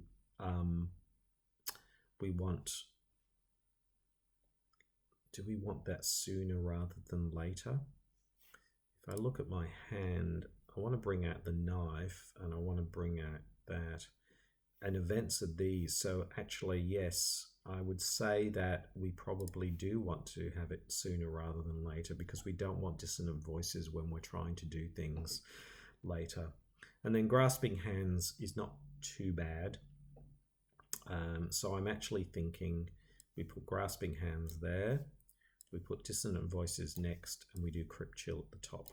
There we go. So we'll go back to our hand. And so that was the second action, to exhaust scrying. So we moved down, that was one action. Our second action was to exhaust scrying. Our third action is to play Drawn to the Flame. There we go, we play Drawn to the Flame. Draw the top card of the encounter deck. There it is, Crypt Chill. Okay, we've got to do Crypt Chill, so it's a 4 versus a 4. Chaos Bag says -0. So we can't fail these Crypt Chills even when we try. So we succeed. So that goes. Drawn to the Flame, discover 2 clues at your location. So we get both of the clues at the cellar, which means we add the cellar to the victory, and the crowd goes wild. Horns are blaring, people are screaming. Nobody has gotten 3 victory points so far in the gathering. Sefina is waving her paintbrushes in the air. Leo is dancing around. However, there is still one great big obstacle to overcome before we can really start, but the crowd is really celebrating the fact that this has happened. So that was very, very exciting. So now, what do we do now? Because either we can bring out Arcane Studies, or we can bring out the knife. If we bring out Arcane Studies, then we can start building up our resources more. And hopefully, I'm hoping we get an emergency cache, which would really help. Or we can bring one of these into our hand, like Elusive or Blinding Light, because we're going to need to use those as well, I'm sure, at some stage. Oh, some real choices here. I don't know, because all of these are going to need resources. That Elusive would need resources. Blinding Light is going to need resources to bring out as well. So if I use Arcane Studies and I use up my 2 resources, I'm really kind of making it quite difficult to bring these out. I don't know. I mean, the thing about Arcane Studies is that then I've got you see the intellect now, the only intellect would be for Leader Chandler. So the question is, are we going to try to defeat the Ghoul Priest without Leader Chandler? So shriveling, I mean, we can evade and do a point of damage.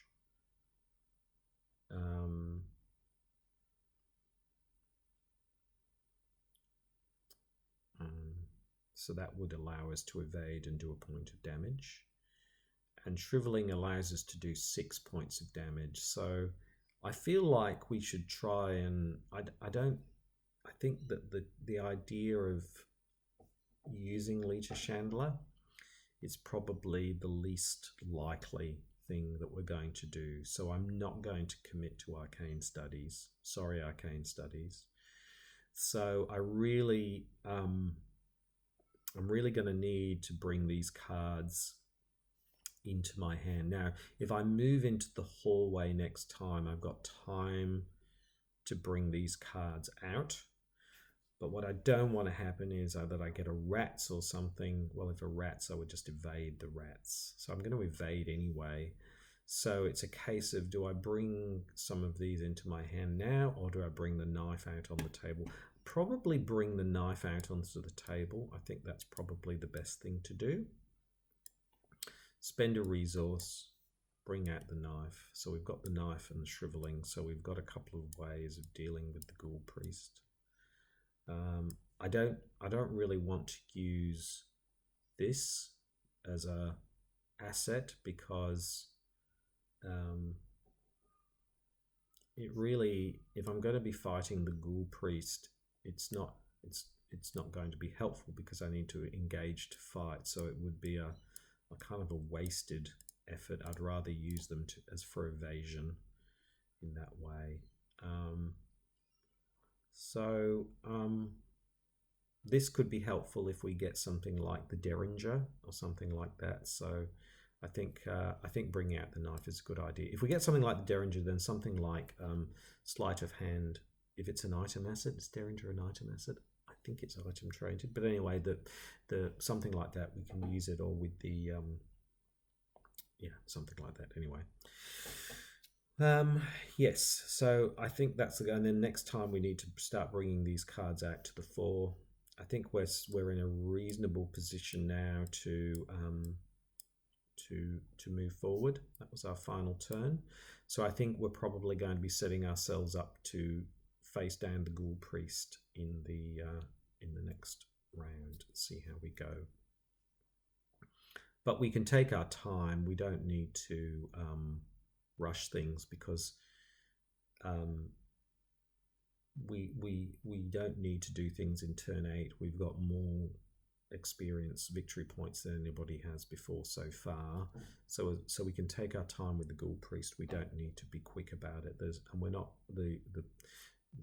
we've just got time to do that. So let's see how we go. So the enemy phase, well, there are rats, but they're not moving from where they are. So we move into the upkeep phase, and we bring out. So we have the guts, which is a great card to use with shriveling. So that's nice. We've got 2 resources now. That's great. So we can start building the resources. So I feel like more resources would be good though than just 2. Let's see how we go. So now we move into the mythos phase. So there's now 6 on here.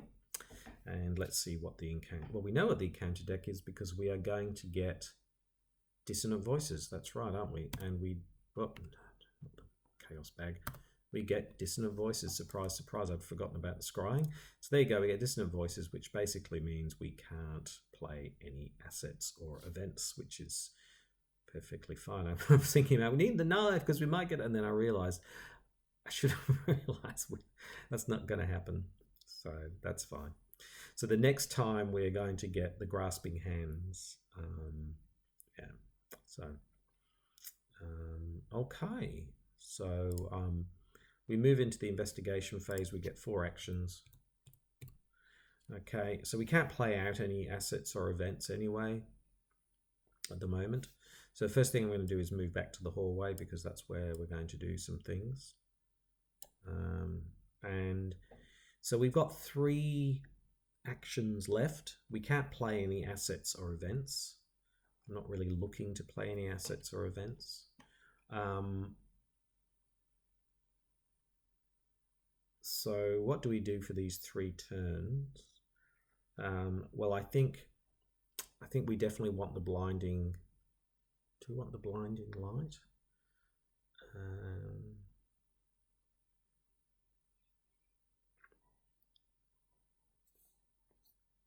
Yes. So I think we bring the blinding light here. So that's another action. I think we bring elusive here in case we need it. That's another action. We'll leave this here in case we draw our weakness, so we've got something to throw away. And I think really the elusive is our get out of jail free, because once the Ghoul Priest is here, we can always elusive into the parlor and resign if we really need to, if things are not going well. Was that all of our actions? I'm just trying to remember. Adds an action.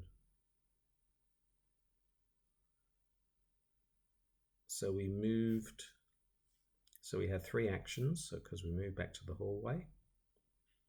That's right.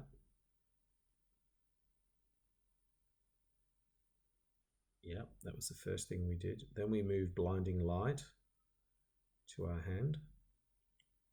And then we moved elusive to our hand. So that gives us 1 more action left, I think.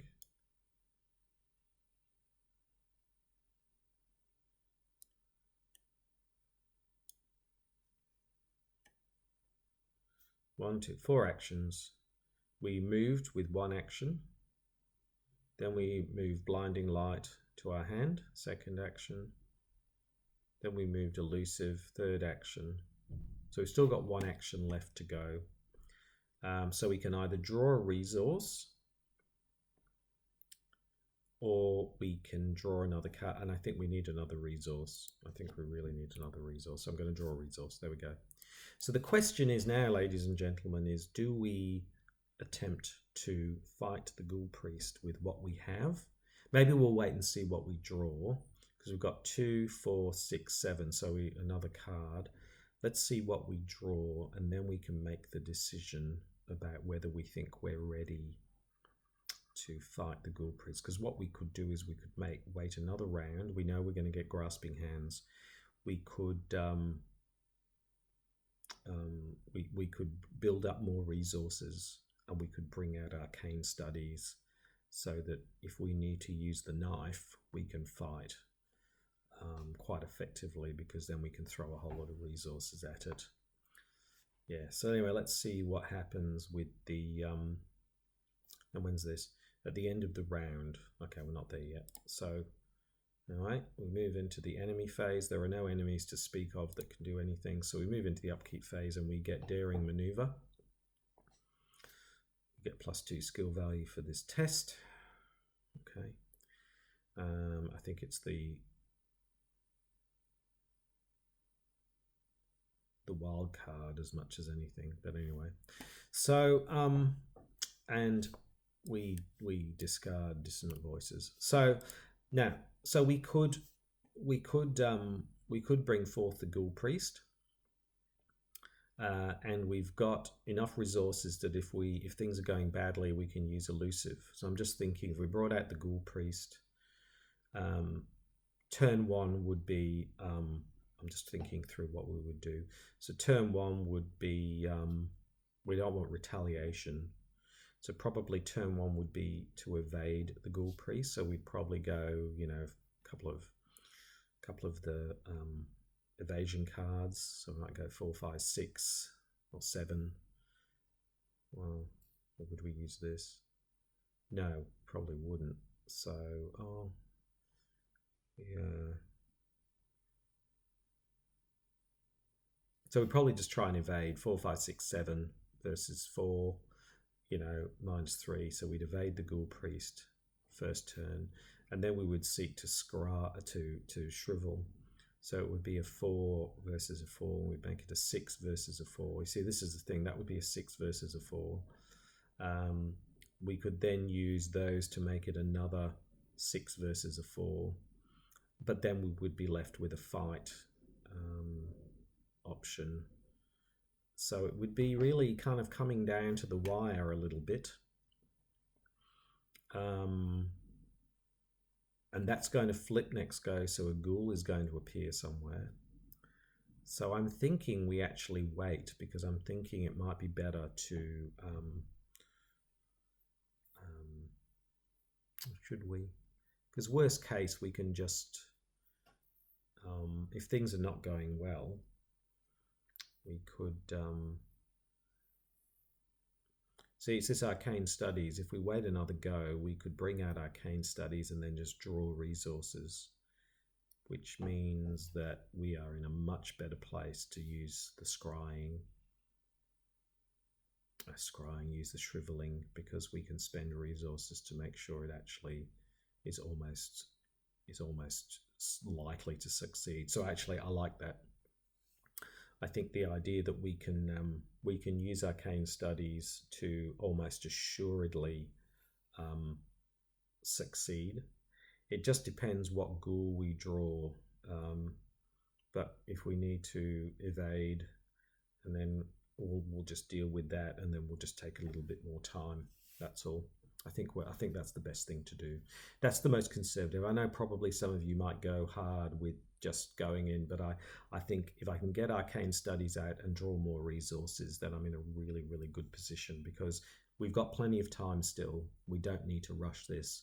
We just need to get the Ghoul Priest defeated between now and the end of the game. So I think we just take our time and do it. Okie dokie. So let's move into the turn 10, which is the mythos phase. This is flipped now, so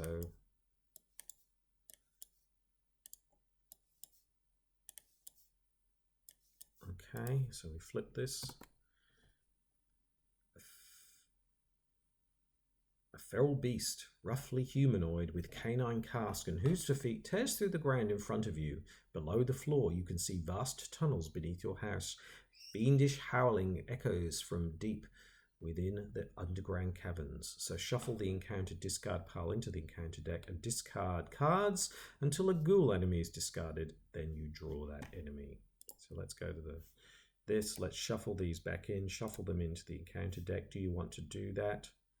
Yeah. And then let's just shuffle that for good measure. So that's all shuffled up. So let's start drawing. Let's just, yeah, until a ghoul enemy is discarded, and then the investigator draws that enemy. So here we go. Nope. Nope. Nope. Nope. Nope. Nope. Nope. Wow, where are they? Nope. No. Oh, the ravenous ghoul. Oh, of all the ghouls to get. Ah, yes, the ravenous ghoul. I hate this.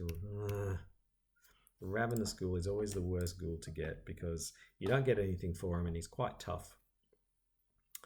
Anyway, that's the way it goes. So we'll just need to do a bit of evasion with the good old ravenous ghoul. Yes, so let's... okay, that's that. And then we're now in They're Getting Out. You hear a crazed howl outside, and suddenly all the creatures turn their attention to that sound. They rush to escape the house, breaking down doors and clawing at everything in their way. At the end of the enemy phase, each unengaged ghoul enemy moves one location to the parlour. At the end of the round, place one doom on the agenda for each ghoul enemy in the hallway or parlour. And we've got 10 turns, which seems a lot, but obviously there's a lot of ghouls around. It can start to add up very quickly. Okay, let's see what the encounter deck has to say. And the encounter deck has... oh, now he turns up. Oh boy, the icy ghoul. Oh boy. Okay. This is getting serious. So at the end of the enemy phase, it will move one location towards a parlour. Wow. Good job we've got elusive, because now things are going to be really, really tough. Yes, I'm not sure that Sefina can handle this many ghouls all in one go. So we're going to have to see how we go. Unless we can kill this ghoul using normal means, and then we can then We can then we can kill the icy ghoul as well. We're just not really set up to be killing lots of things. If there was multiple shrivelings in the deck, it would be different, but there isn't. There's just one shriveling and we've got one knife. So, you know, killing one ghoul is possible. Killing multiple ghouls gets really, really tough. So, yes. So there we go. Okay, it's now the investigation phase. So here we are. We put 4 actions onto Sefina, and I think whilst there was time before, even if we just dealt with these 2 ghouls, I think even if we did that, we could get an extra. We could maybe get to a point where we got an extra victory point for the icy ghoul. But the problem then is that we're not probably going to be in any kind of situation to deal with the Ghoul Priest as well. So it's starting to get a little bit difficult. So,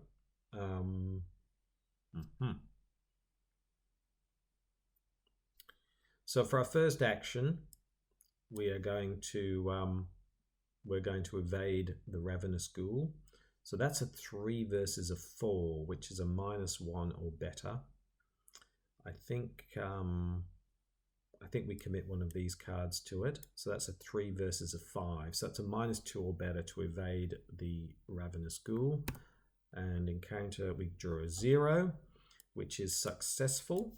So we exhaust the Ravenous Ghoul. We exhaust pickpocketing, which means we draw a card and we get another daring maneuver. Okay, there we go.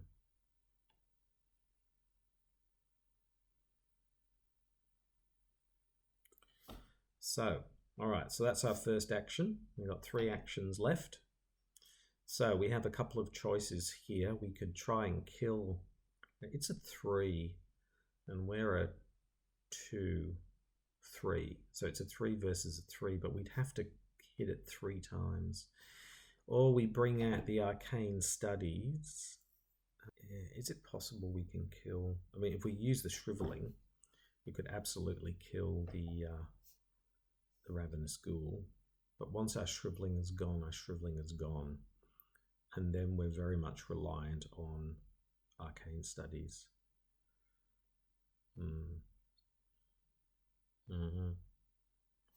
Yes, so I think we're going to get one chance to kill the Ghoul Priest.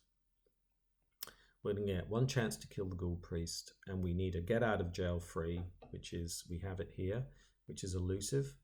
Disengage from each enemy engaged with you and move to a revealed location. So that worst case, we can move and we can resign if things are not going well. So I think the first thing that we do is we pay 2. So this is the next thing we're going to do. We're going to pay 2 and we're going to bring out the Arcane Studies. There we go. We've got 2 turns left. Now we could put this into our hand as one of the turns, but I think I want to maximize my resources here.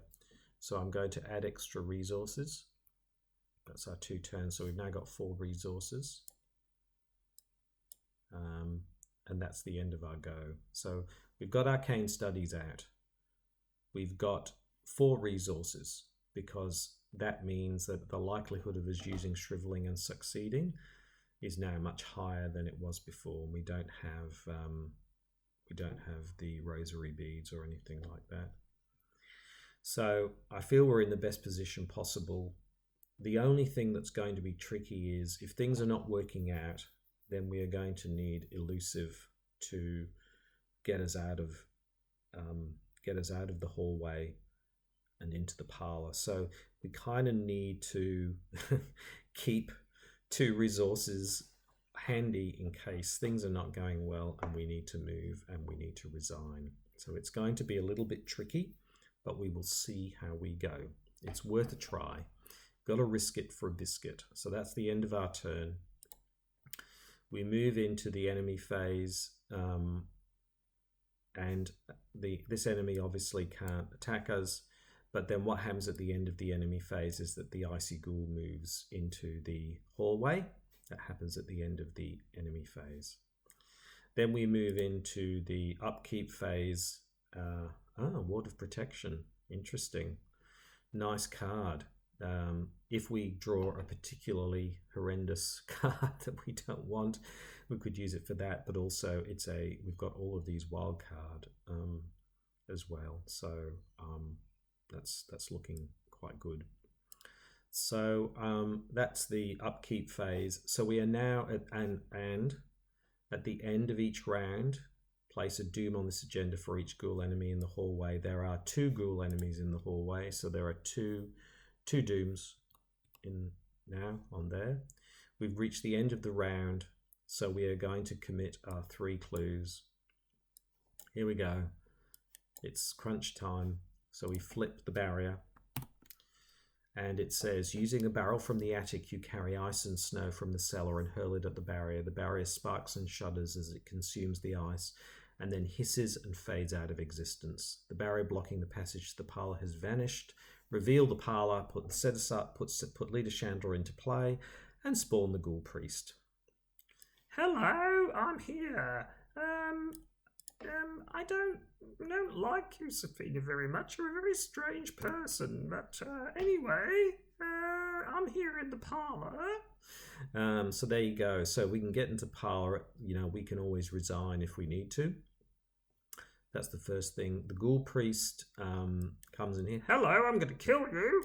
Oh, here's some of my friends. Hi, Pete. Hi, Fred. Wow, party time. So here we go. The Ghoul Priest is upon us. What have you done? A woman with a torch stands in your parlour, a glimmer of hatred in her eyes. What have you done to my barrier? She screams, furious. And before you can answer, a ghastly wail sounds behind you, and a creature wearing robes and a deer skull mask tears through the wall, advancing towards you. If the Ghoul Priest is defeated, advance. Okay, there we go. So we've done all of that. We move to the mythos phase. There are now 3 doom on here because of the 2. We've got all these ghouls on us. Let's see what this is our final encounter deck. This will really, we'll see what we get. Let's hope it's something like Obscuring Fog, something like that. And we get rats. Okay. Join the party. Wow, we've got rats. We've got all kinds of ghouls here. It's all happening. Okay. There we go.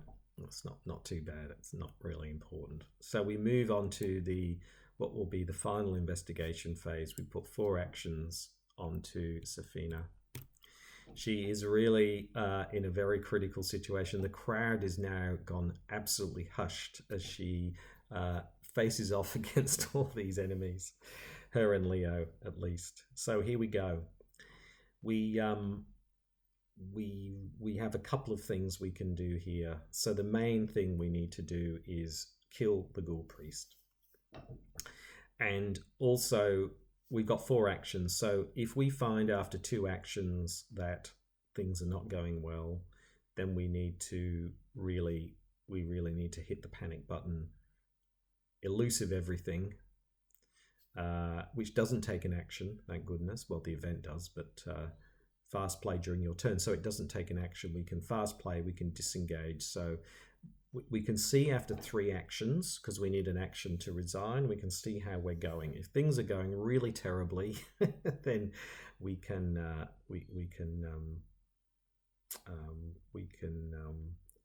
resign. So I don't want to waste a turn evading the Ghoul Priest, because we need to really hit the Ghoul Priest 3 times. So if we can hit the Ghoul Priest 3 times, we will do 6 points of damage. So that's really the aim of the game here. So let's see how we go. And we've got 5 resources, so we can use that. However, we have to remember that elusive needs 2. So we can't use up all our resources. So it seems like we've got tons of them, but we don't. We could throw the knife, of course, but the knife 2, that would give us a 4.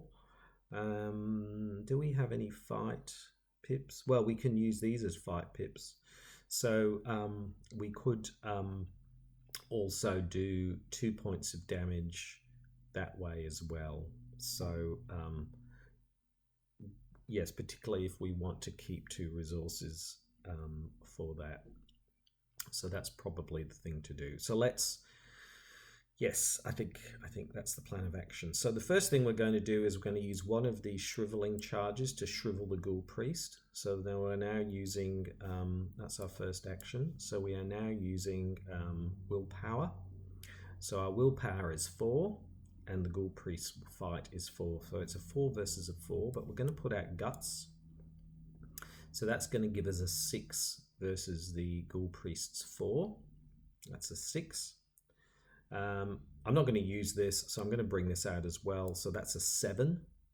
That's a 7 versus 4, and then we're going to use one of these resources. That's an 8 versus, yeah, from the arcane. So that's an 8 versus a 4.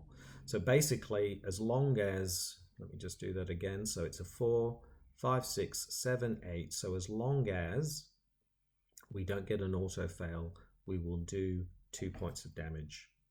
Chaos Bag says Elder Sign.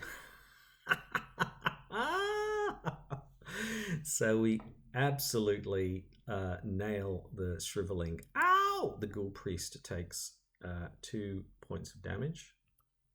And remember, he's got Retaliate, so we can afford to. So we put those into here. And because we succeeded, we get this card, which is very nice. So we get the card when you get that +3, you may choose an event beneath and draw it. And we draw a card for the guts. Oh, now we get emergency cash. It's a bit late for that. So there we go. So we succeeded the first time. That's the first one. Second turn, we will do it again. Shrivel. So we shrivel again. So that's again a 4 versus a 4.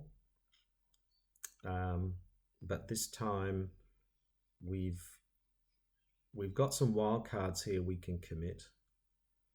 And we've also got some resources. So it's a 4 versus a 4. So I'm going to go 5, 6. I need 2, and I'm going to bring out one of these wild cards to make it a 7. So a 7 versus a 4. We need a -3 or better. This is the second turn. So we've committed 2 resources plus a wild card. So we are a 7 versus a 4. And Chaos Bag says, yes, we did it. +1. Wow, so the Ghoul Priest takes 2 more damage. Okay. So here we go. This is the third action. Now, this is where it's the most critical, and I'm being really conservative here, and some of you may be less conservative about this, but this is what I'm going to do. So we are going to do the shriveling here. So we're going to commit the shriveling again. So it's a 4 versus a 4. I'm going to commit these wild cards. So that's a 6 versus a 4. Now I could just go 7 versus a 7, 8 versus a 4. Why don't I just do that? 7. We're going to go for it. 8 versus a 4. So we've 2. Let me just make sure that was with that. So that's a 6, 7, 8. We're committing 8 versus 4. So as long as we don't auto fail, we've killed the Ghoul Priest. Ladies and gentlemen, the crowd goes hushed. If we don't, then we may be dead.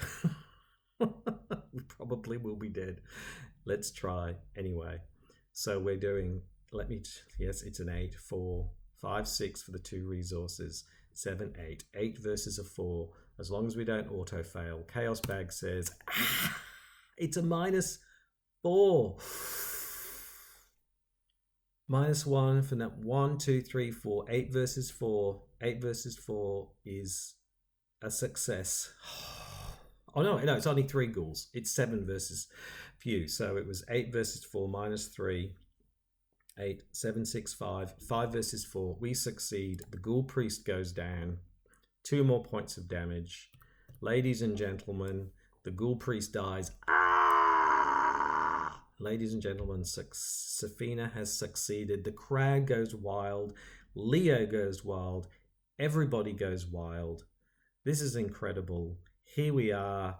It's turn 11, but Sefina has managed to not only defeat the Ghoul Priest with three shrivelings, but she also managed to defeat the Flesh Eater, which is 3 victory points there. She also used Drawn to the Flame to get a victory point in the cellar, and she succeeded in the attic.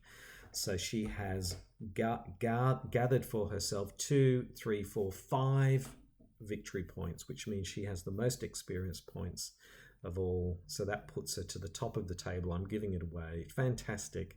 What a great outcome in turn 11. So there we have it. Thank you very much, everybody, for watching. Please continue to comment, like, and subscribe. I really do appreciate it. I really have a lot of fun. That was a really fantastic, challenging, and very interesting game with Sefina. She very much deserved to win. Next time we will be doing the investigator games with William Yorick, who I've never played before, so I better try him a few times, a few test times before we actually bring him to the table.